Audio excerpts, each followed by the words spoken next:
Hi guys, it's Circle M. Thanks so much for tuning in. Today we're going to look at my updated chest rig. So before we get too far into this, I want to say I'm sorry I haven't been posting a lot of videos lately. I've been very busy among other things.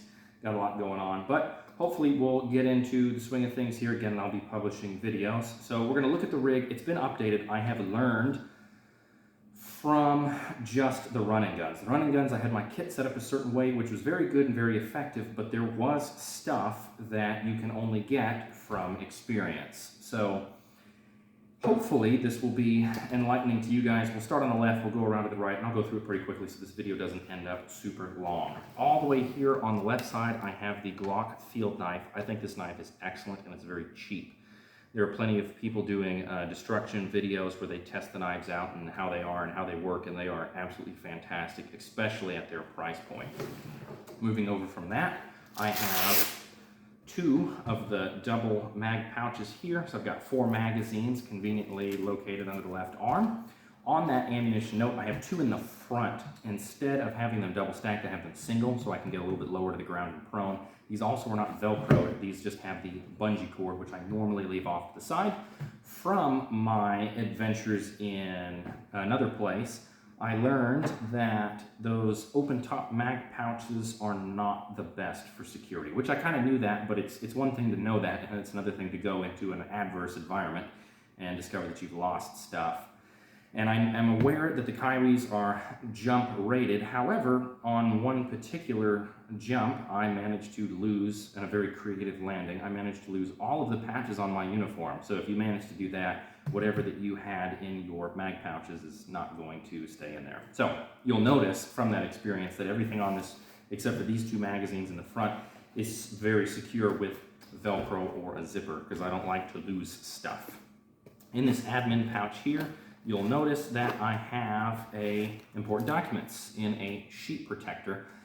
I'm aware this is not a true map case, but this will fold up smaller than a map case, and when I burn it out one way or the other, this is a lot cheaper to replace. In here I have a Let's Mist card. I'm aware that's not a 9-line medevac request, but me and my friends do not have a 9-line appropriate equipment, so we have a Let's Mist instead. Range card, I have blank paper, and I have the space to insert a map in here, as well as a modified operations order. Because when you play with your friends, you should play as realistically as possible. So I recommend, if you don't have friends, you should get them, you should play with them with your equipment.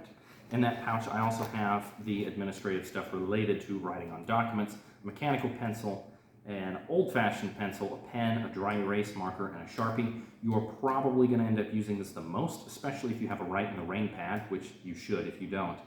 This is easy to sharpen in the field. These are a little bit more finicky, but I have both because I like the mechanical pencil over this. This is kind of my backup. I have a dry erase marker. It's not a map marker, but it's not a map marker because I can get dry erase markers for cheaper and in greater quantities than map markers, and it works for me. So you got to do what works for you at the end of the day. Behind that, in the second zippered compartment, I have my compass. You'll notice that my compass is dummy corded into the pouch. You don't want to lose it. I have a flint and steel, also dummy corded into this pouch. And you might say, well, that's not really a piece of combat equipment. Why do you have that? Because I'm thinking long term. You may or may not, especially if you're watching this and you're not in the military or expecting to have a giant logistical support behind whatever you're doing, you may end up separated from your equipment team and may have to do a little bit of E&E on your own. So some of the stuff that I have in here is not strictly combat related, it's more generic.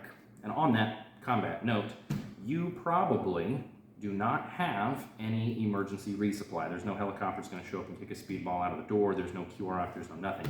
Carrying plenty of ammo is your friend. In this, on the rig itself, I've got the 6 mags, 4 and 2, but in the backpack I have even more ammunition, which will be a video for another day.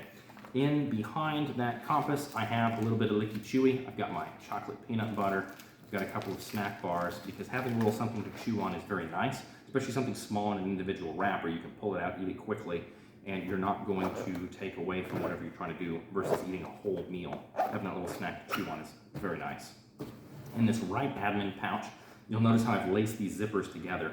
I have seen many people lose stuff due to the zippers just over time getting pulled apart. So it's very wise for you to loop them one through the other or have some other form of securing it. The looping it is, in my opinion, the best, fastest, and easiest because it's built into the pouch already.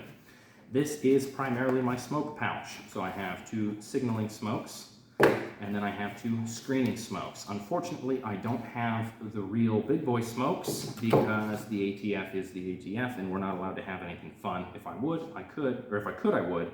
But those will do in the meantime. These are actually pretty decent for their price point. The only downside is these do sort of lose their effectiveness over time, so you do have to kind of rotate your stock, especially if you're in a humid and wet environment. Make sure that you rotate those periodically. I have some cough drops here in a Ziploc bag. These menthol cough drops are unbelievably valuable when you start to do longer foot movements. You don't have to be sucking these down constantly, but as your throat gets dry, especially in a hot environment, having a cough drop to chew on is super, super valuable. I highly recommend it. I have a little bit of the caffeine gum. I have a spare red and white light headlamp. I have a little bit of extra 550 cord, and there is space in here if I need to add extra stuff. I've got the room to be able to do so. Now, I don't have so much extra space that everything is rattling around in here, but it's enough space that I can add 1 or 2 extra things if I needed to do so. On this top flap of this rig, you'll notice I've got my pistol magazines, and these again are Velcroed in because losing stuff is unfortunate and having it secure is a good idea. Remember that your pistol is not your primary weapon. Your primary weapon is your rifle and your pistol is your backup for your emergency. I can reach both of these magazines to reload if I need to, but the pistol I've moved to carrying is actually a 5.7. So with 25 rounds in the pistol by itself, I should be good to go at least for a little bit. Getting to these magazines, to me, is secondary. Obviously, you're going to have to choose your own stuff for whatever it is you're doing. Next to this, I have a flare gun that I've cut the handle off of for signaling. This is just a regular, cheap Orion flare gun that you can get at your local sporting goods store. It's meant for maritime stuff. It works extremely well, especially if you're doing stuff for like a shift and lift. You can fire this across the objective so the gunners can see it and they can shift and lift their fire appropriately. And of course, I have plenty of spare flares in here. These aren't too expensive, so this is a very cheap and easy signal kit that you can get that can go just about anywhere. And since the handle is not integral to the mechanism, you can cut this thing down really short. As long as you have enough to hold on to and you can pull the trigger, that's all you need. Then in the back of this particular rig comes with some little mesh pouches. This rig was a Federal Textiles. I have only seen one other one of these pop up on eBay and it was pretty beat up. These are excellent rigs. It's unfortunate that I think Federal Textiles went out of business because I can't seem to find much of anything from them online. But I really like the way this rig is laid out. You can also wear it over a plate carrier if you needed to have plates. But in this little pouch, I have a signal panel, because again, signaling is your friend. That's a custom panel for me and my friends to play with, but you get what works for you. I have a whistle here, which seems a little dumb until you start to understand why you need to use one. This again will come into playing with your friends, but having whistle blasts that everyone has memorized that mean different things in a noisy and chaotic environment, a whistle can stand out pretty well and help you to be heard. And then I've got my pace count beads also tied into the strap of the rig. You'll notice generally across this, I've got a lot of stuff for signaling. The smoke is very important for concealment and for signaling, as well as the flare gun. I can wrap a rock around this and throw it across the objective, whatever it is, in order to get people's attention. It's a very bright color. I have this one, and I recommend that you make a custom panel for yourself. I know you can get the signal panels like the VS17 panels, but it seems that just about everyone has one of those. And if you are trying to be discreet, where you and only your friends are going to know exactly what you're talking about, you should make a custom panel for what you need, maybe with a shape or something else on it so that it's recognizable for you and your friends.